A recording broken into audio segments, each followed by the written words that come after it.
Estimadas y estimados estudiantes, bienvenidos a una nueva clase de biomecánica de tejidos. En esta oportunidad vamos a ver la temática de vectores.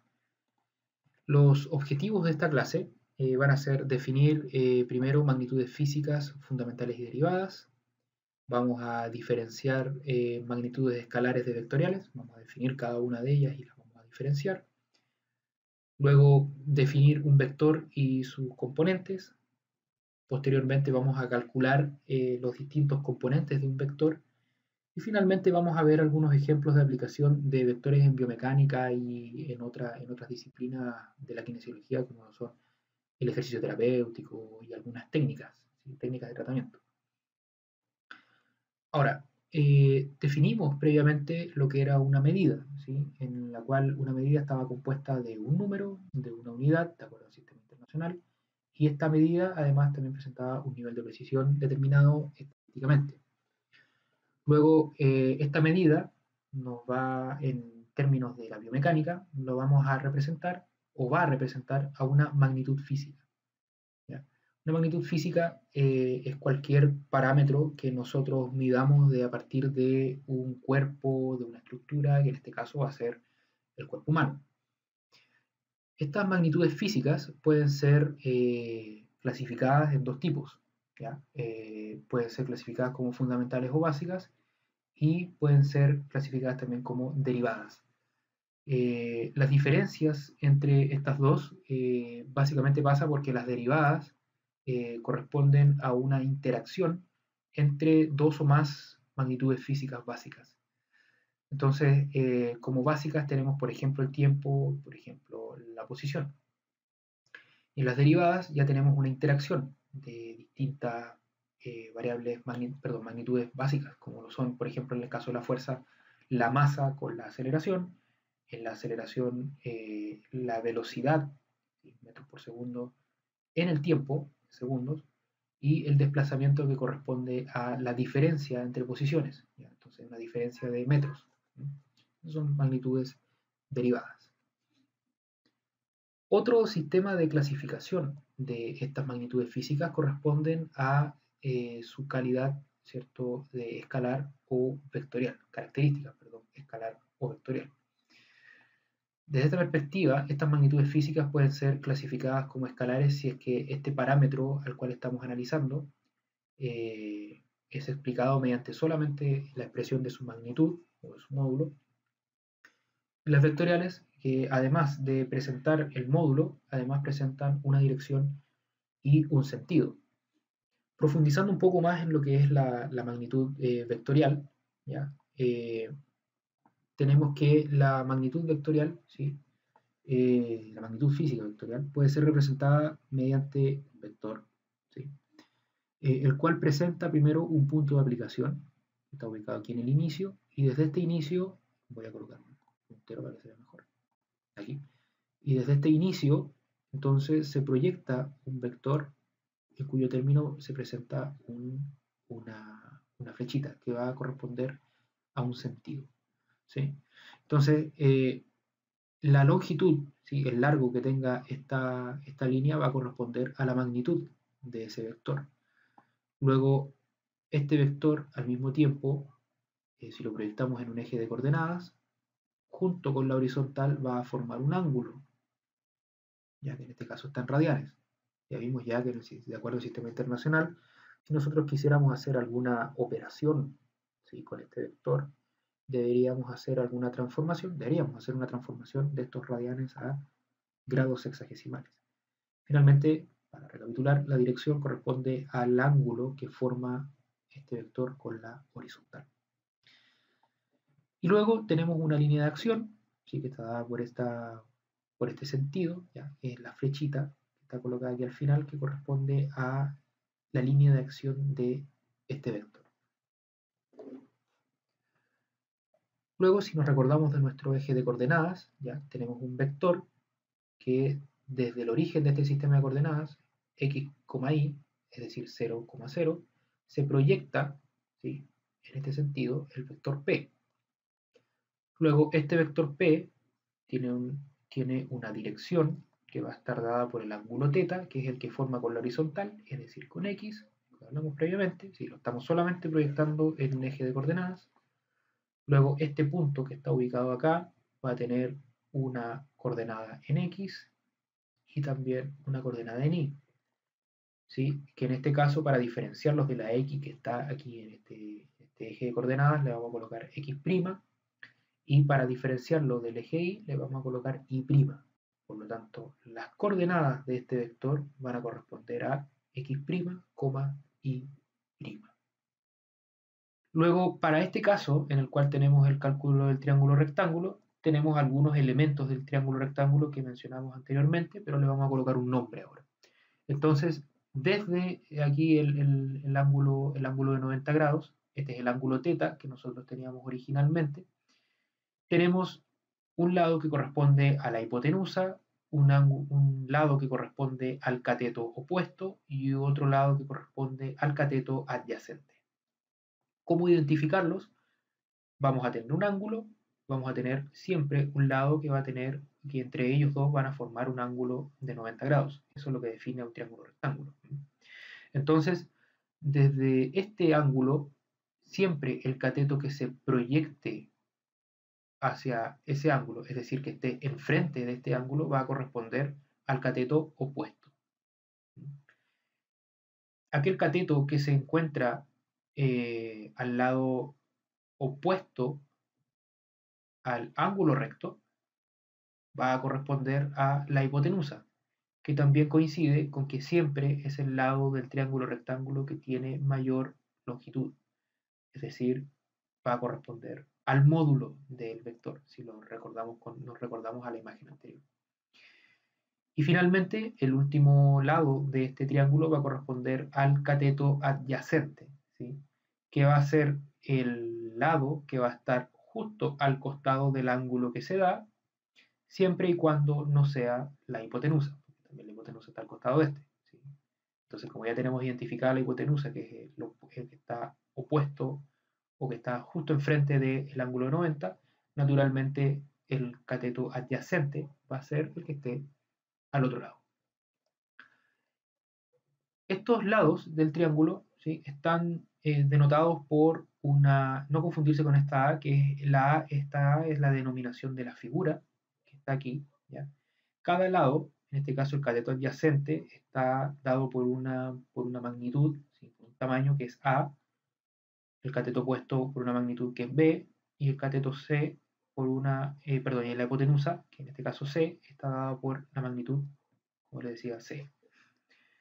Entonces, tenemos para calcular los distintos elementos que componen este triángulo, ¿sí?, que puede ser el ángulo, que puede ser A, que puede ser B o que puede ser C. Y para eso vamos a utilizar funciones trigonométricas y el teorema de Pitágoras. El teorema de Pitágoras es un poco más sencillo, ya que corresponde al cálculo de la hipotenusa al cuadrado, que va a ser igual a la suma de los cuadrados del cateto adyacente y del cateto opuesto, ¿sí? Dicho de otra manera, la hipotenusa al cuadrado es igual a la suma de los cuadrados de los catetos del triángulo rectángulo, ¿sí? Estamos diciendo lo mismo. Y luego las funciones trigonométricas, ¿sí?, que se pueden sacar en función del ángulo que se da. Y tenemos el seno, el coseno y la tangente del ángulo θ, ya que en el caso del seno va a corresponder a el cateto opuesto dividido por la hipotenusa, que el coseno de este ángulo va a corresponder al cateto adyacente dividido en la hipotenusa, y la tangente, que corresponde a la relación entre el cateto opuesto, B, y el cateto adyacente a este ángulo, ¿sí?, a este ángulo. Otra relación, ¿ya? Esta es la figura B, pues la figura anterior está dividida en dos, esta es la B, ¿ya? En el caso de un triángulo que no sea rectángulo, en este caso un triángulo que no sea rectángulo, vamos a tener la situación en la cual vamos a tener un lado que es A, un lado que es B y otro lado que es C, ángulos que van a ir en la parte interna, ¿ya? Que tenemos aquí a θ, tenemos a psi y tenemos a phi, ¿ya?, en la parte superior. Entonces aquí podemos aplicar, para el caso de estos triángulos que no sean rectángulos, por ejemplo triángulos equiláteros, tenemos dos leyes que podemos utilizar. La ley del seno, perdón, la ley del seno, la que está aquí abajo, y la ley del coseno. Esto aparenta ser un poco complejo, ¿ya? Pero si nosotros vemos algunas relaciones aquí, vamos a encontrar que son relativamente sencillas de entender, ¿sí? Entonces, si vemos, por ejemplo, c cuadrado, aquí se está calculando la magnitud que tiene este lado del triángulo, c al cuadrado, que es este que está aquí. Si nos damos cuenta, el ángulo con el cual se está relacionando es θ, es decir, se está relacionando con el ángulo que está justo enfrente.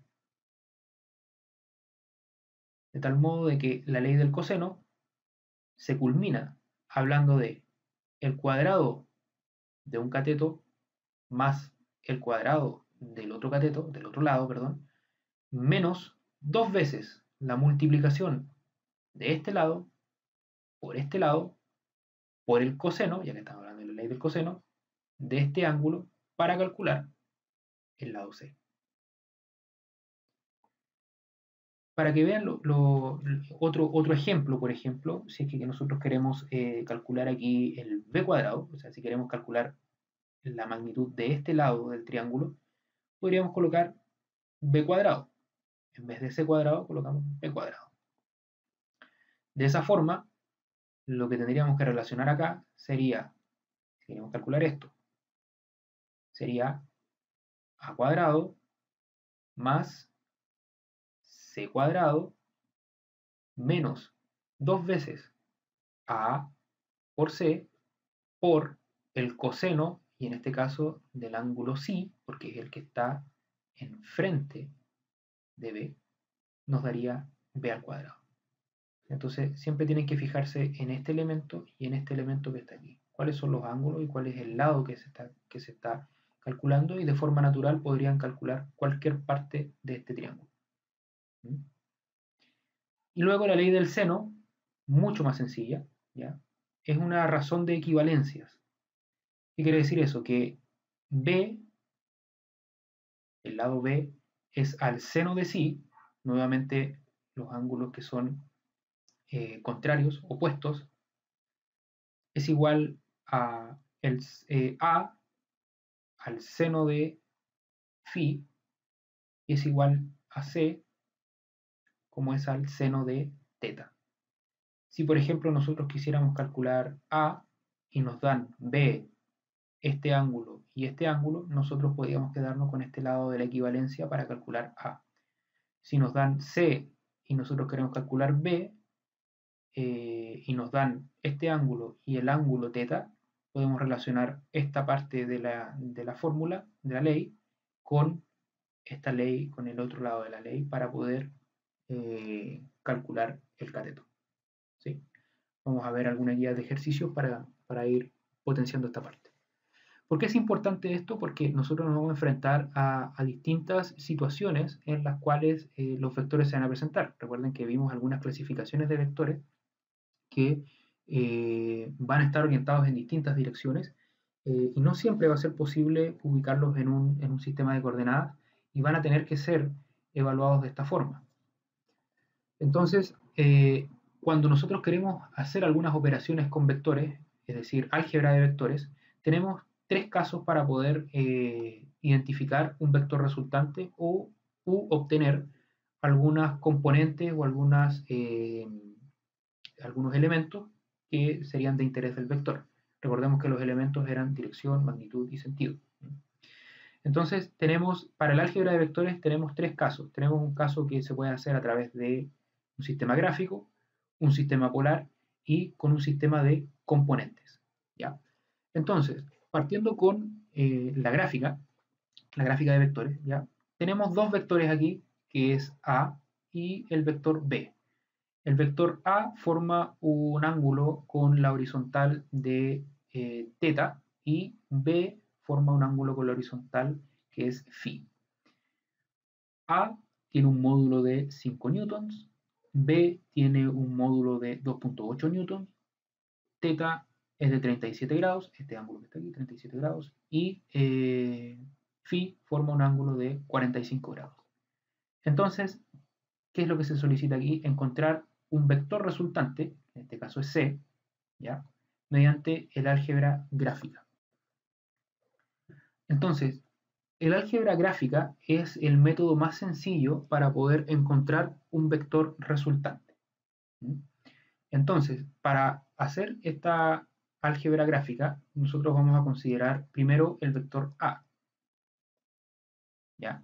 Entonces, dibujamos el vector A, tiene su punto de aplicación, ¿sí? Dirigido en este sentido. Desde el sentido de A, vamos a trazar el vector B, ¿sí? Y aquí tenemos ya, se nos está formando un triángulo, por lo tanto el vector C debiese estar proyectado en este punto. Importante, y lo voy a repasar.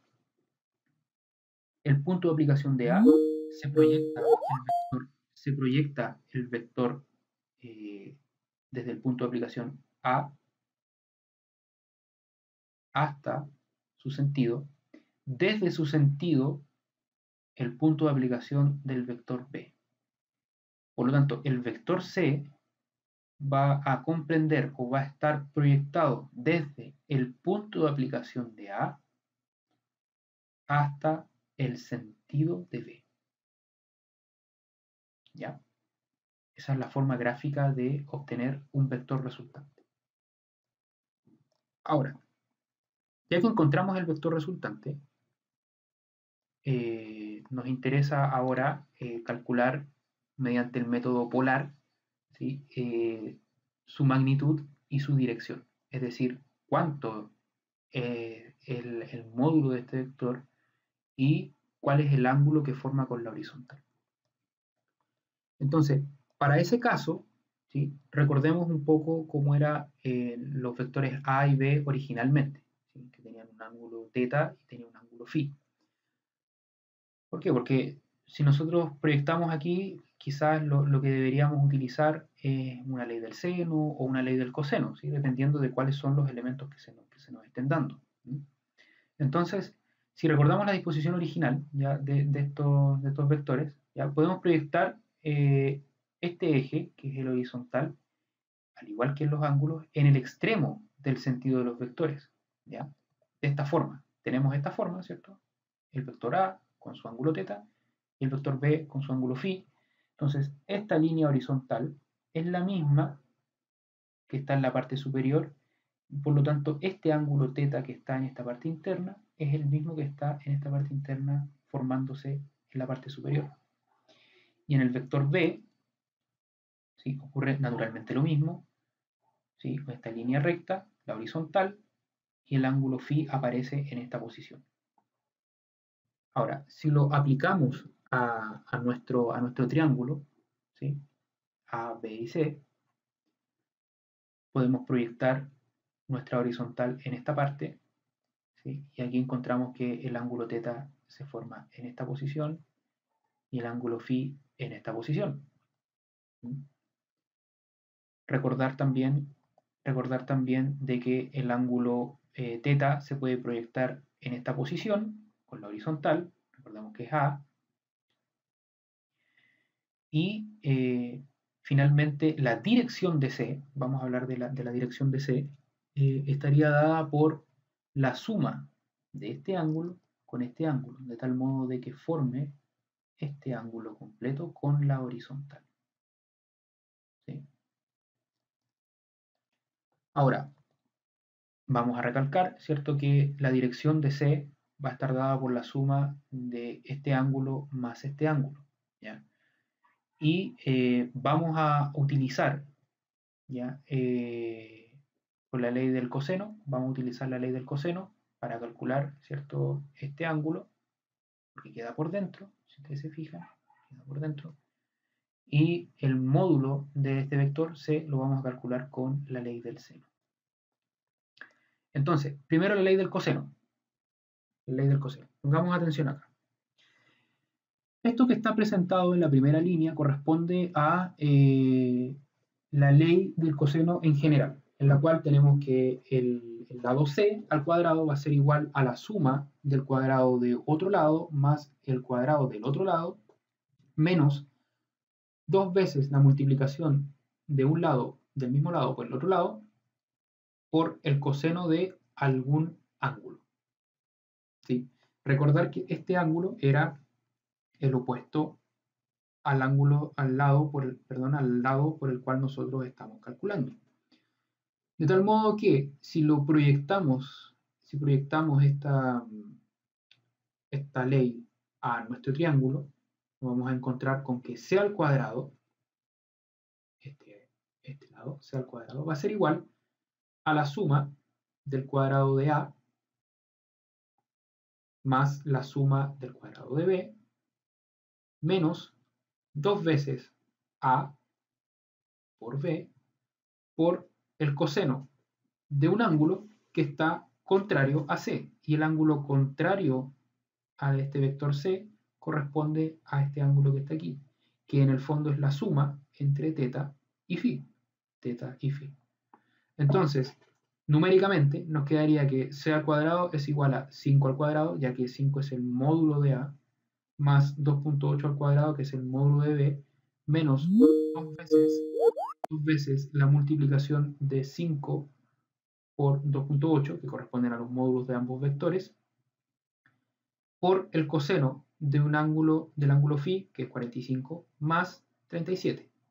Si nosotros hacemos todo este cálculo, finalmente le extraemos la raíz cuadrada, nos va a dar que el módulo del vector c corresponde a 5.4 newtons.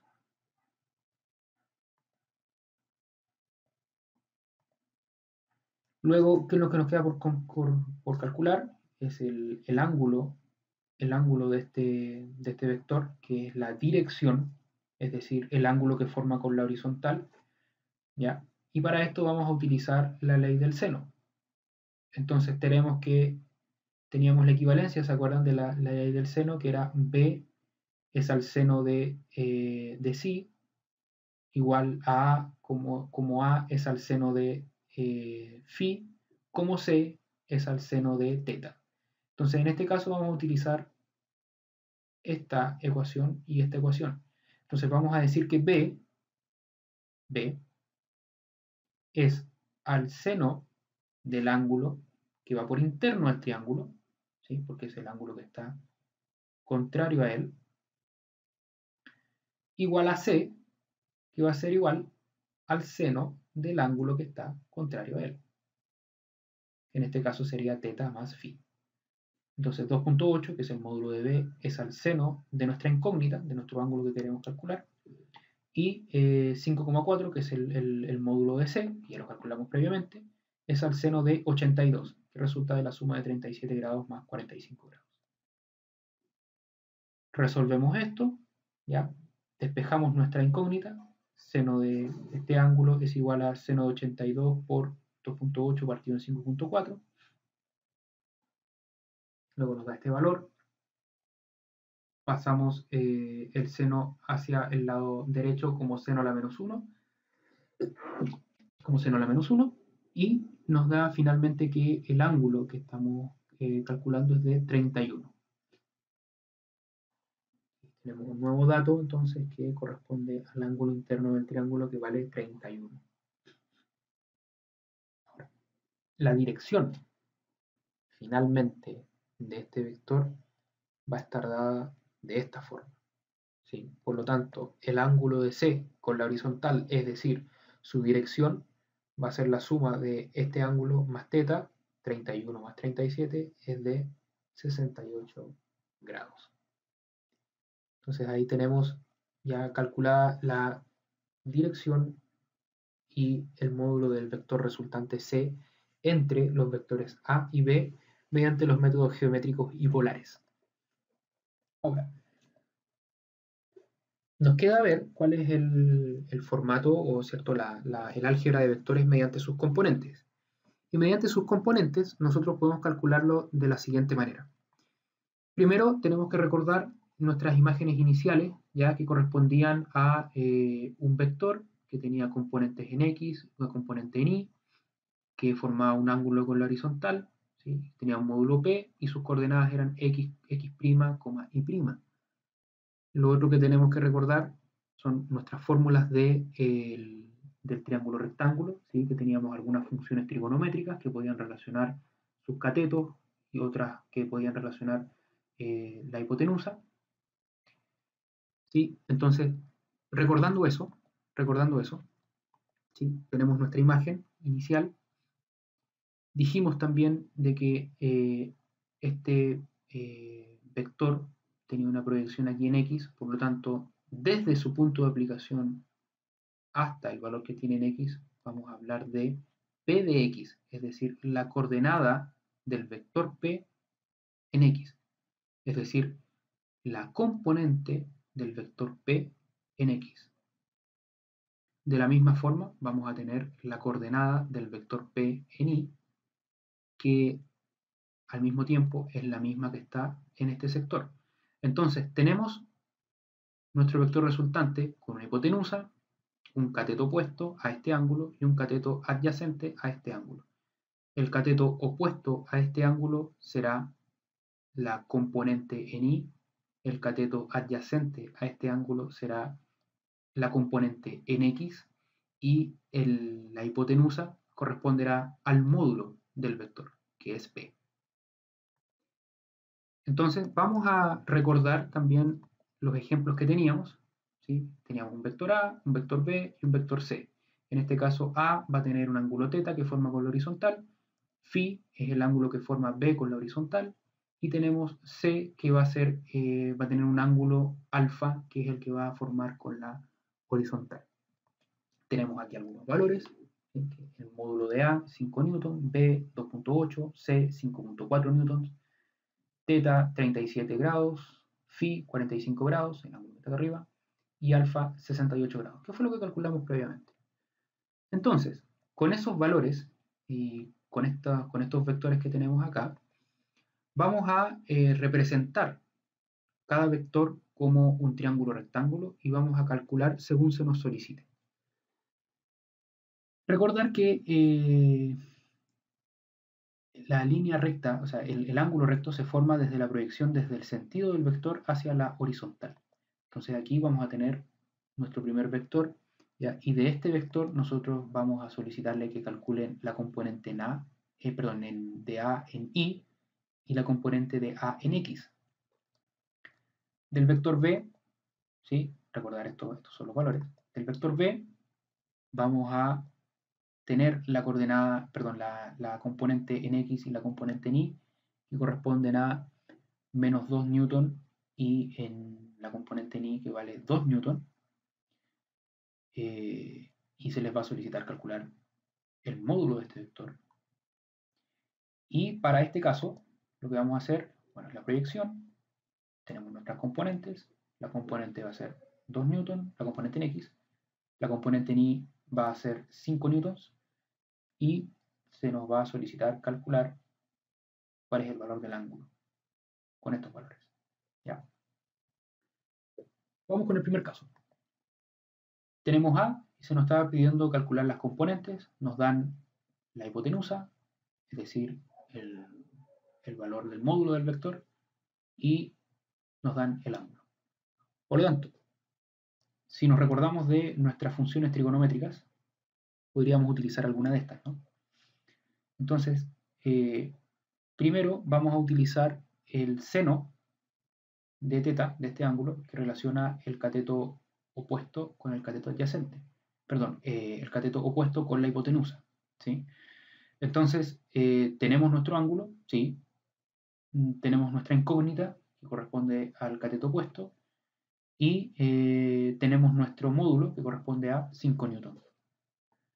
¿Ya? Entonces, quedaría de esta forma, el seno de θ sería igual a la componente en y dividido por el módulo del vector. Si despejamos esta incógnita, nos queda hacia el lado izquierdo, que la componente en y es igual al seno del ángulo por el módulo, seno de 37 por 5, 37 el ángulo, 5 el módulo, y finalmente nos da que la componente en y es de 3 newton.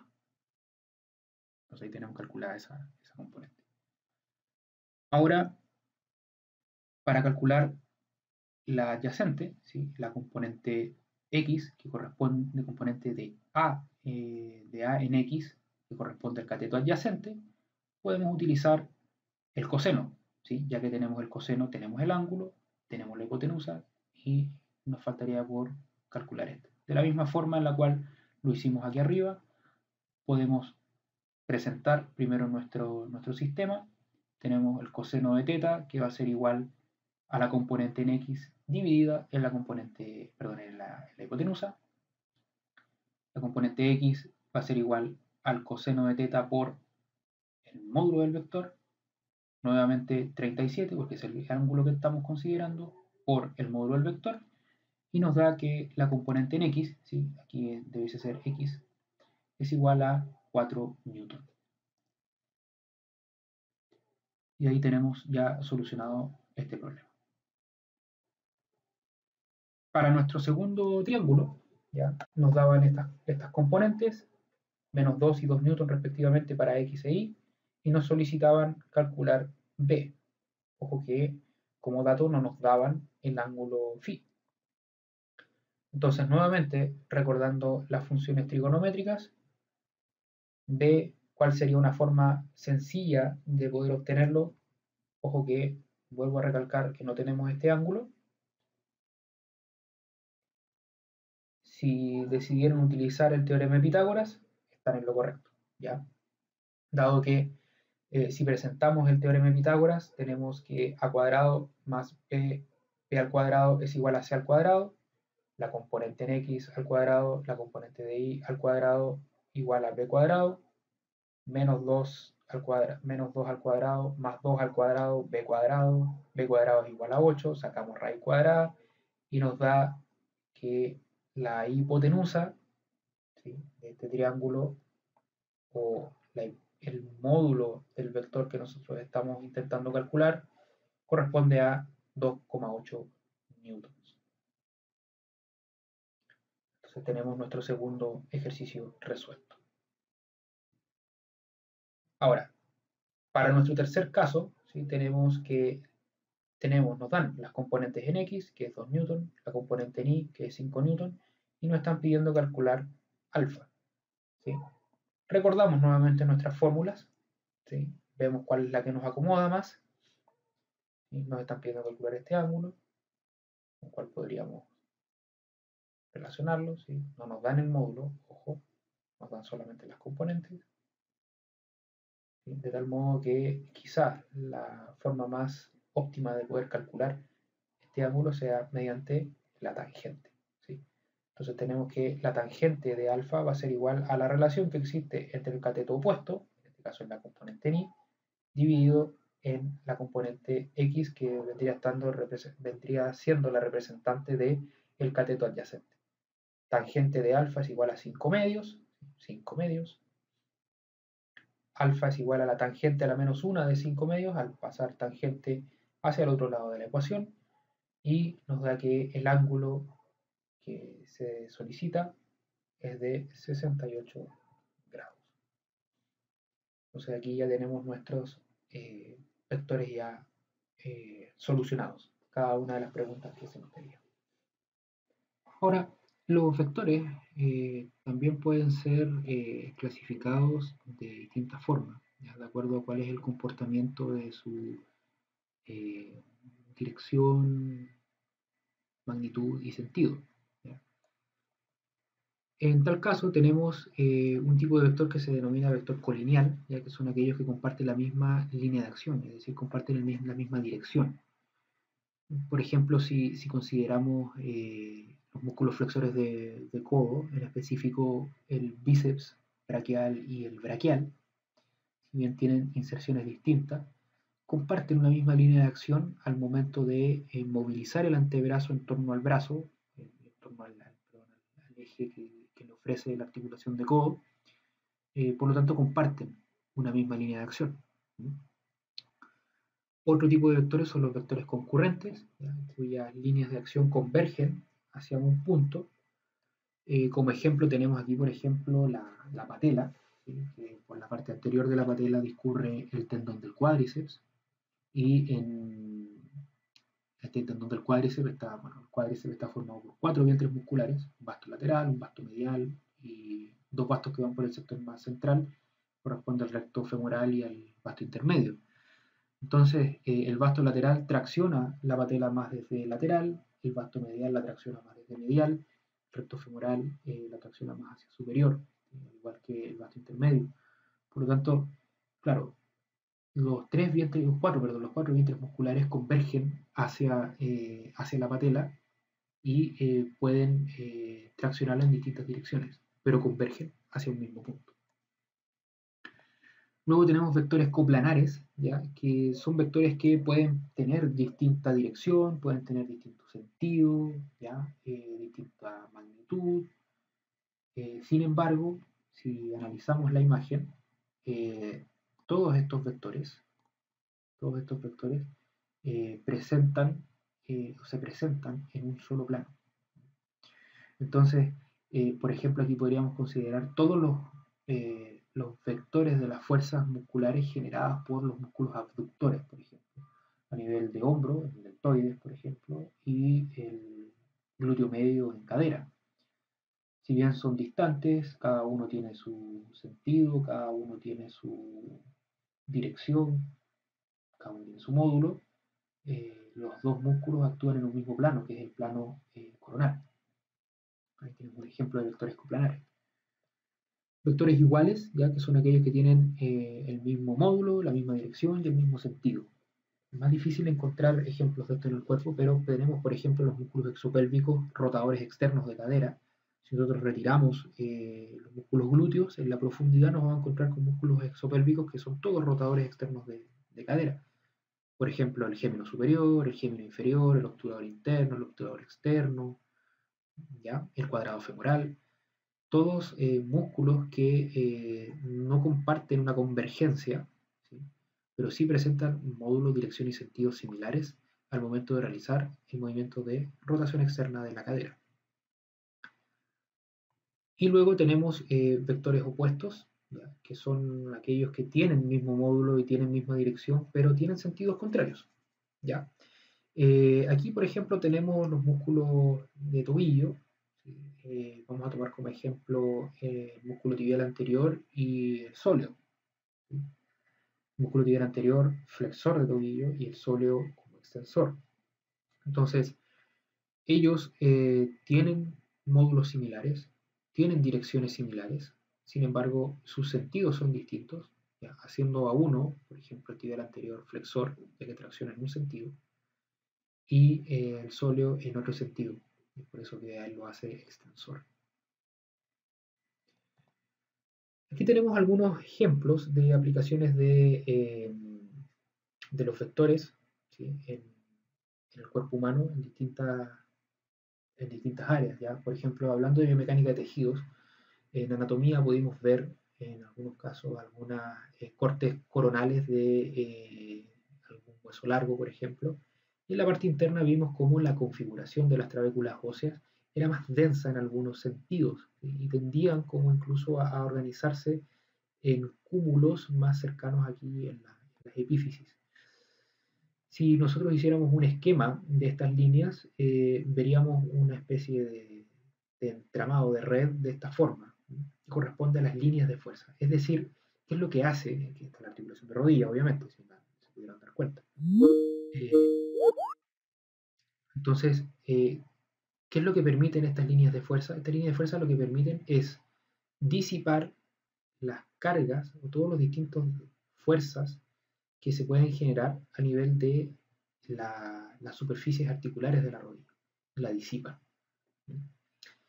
También tenemos que los distintos estrés mecánicos, las distintas fuerzas que pueden ser aplicadas a los tejidos, pueden ser representadas mediante vectores. Y así tenemos cargas compresivas, cargas de tensión, cargas de cizalla, de torque, que son las rotatorias, de inclinación, ¿sí? O de pandeo, que también las pueden encontrar de esa forma, y combinadas, ¿ya? Entonces, los vectores permiten graficar, ¿sí? Graficar las fuerzas que inciden sobre algún material biológico. Otros ejemplos, por ejemplo, acá tenemos una extremidad inferior en la cual tenemos una serie de representaciones vectoriales. ¿Ya? Por ejemplo, tenemos las fuerzas de reacción del suelo, ¿sí?, sobre el pie, la fuerza del músculo aductor, la fuerza de los músculos abductores, ¿sí?, las fuerzas de reacción articular, en fin. Por ejemplo, estos vectores que están aquí podrían ser vectores coplanares, ya que actúan en un mismo plano, ¿sí? Entonces aquí nosotros los músculos, por ejemplo, que van a ser nuestro principal foco de atención en cuanto a vectores, pueden ser representados mediante estas unidades vectoriales con su respectiva magnitud, dirección y sentido. Luego la escápula, que es un caso bastante interesante dentro de la biomecánica, es una estructura ósea que forma una articulación con el húmero, con la clavícula, y también con la parrilla costal, ¿sí?, con el tórax. Pero esta articulación es una articulación que anatómicamente se clasifica como falsa, de tal modo que es sostenida por todo el aparataje muscular que la rodea para mantener esta adhesión al tórax, mediante el serrato anterior, trapecio superior, si lo sumamos por aquí, el angular de la escápula, romboide, trapecio medio, trapecio inferior, en fin, una serie de músculos que permiten que esta escápula esté adosada ahí al tórax. Entonces aquí nuevamente tenemos vectores coplanares, ¿sí?, vectores coplanares en la cual tenemos aquí, ¿sí?, la distribución anatómica, en la cual tenemos el vector que F2, ¿sí?, que está graficado como F2 para el serrato anterior, y el vector de fuerza generado por el trapecio superior, ¿ya?, que tienen módulos distintos y sentidos distintos también, porque el serrato va en este sentido y el trapecio va en este sentido, por eso es que el serrato es negativo, el sentido es contrario. Y acá arriba vemos una representación mediante un diagrama, ¿ya?, físico, el cual representa ya más bien físicamente lo que anatómicamente es un poco más complejo, ¿no? Trata de simplificarlo de esta manera. COR corresponde al centro de rotación, ¿sí? Entonces a partir de acá la escápula puede hacer movimientos rotatorios. Y después vamos a hablar, cuando entremos a mecánica de extremidad superior, en mecánica de extremidades, vamos a hablar de las básculas, ¿sí?, báscula externa y báscula interna.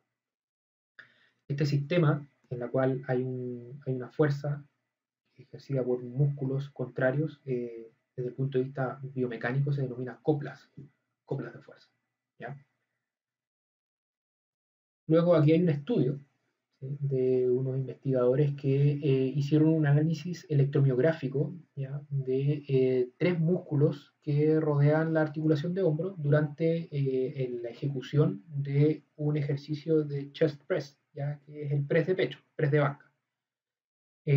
La diferencia que hicieron, o lo que estaban probando, era la eficacia, ¿sí?, de los distintos músculos, o cuáles eran los músculos que actuaban en mayor medida dependiendo del ángulo al cual uno ubicara la banca, ¿sí?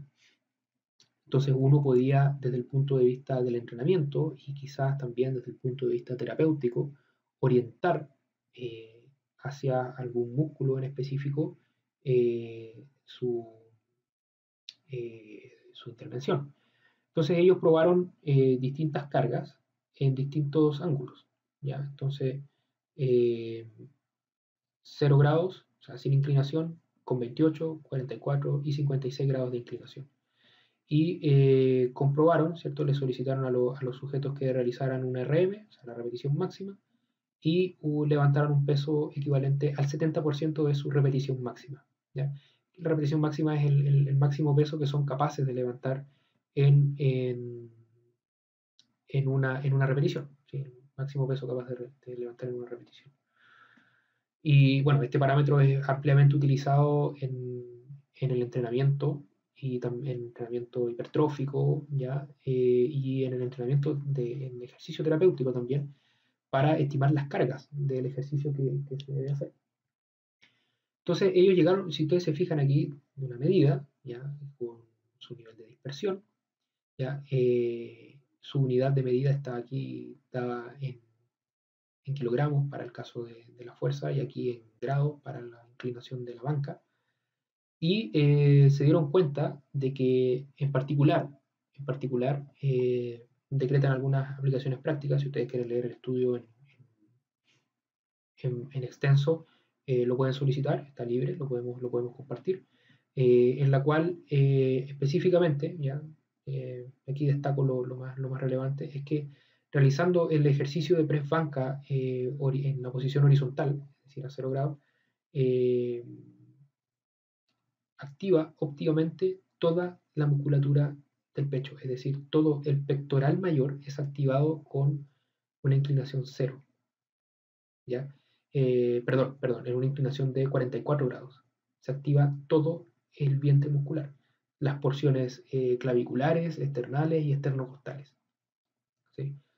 Eh, entonces, esto permite, ¿cierto?, evidenciar de que los músculos también actúan dependiendo de las direcciones que adopten los distintos vectores de sus acciones musculares.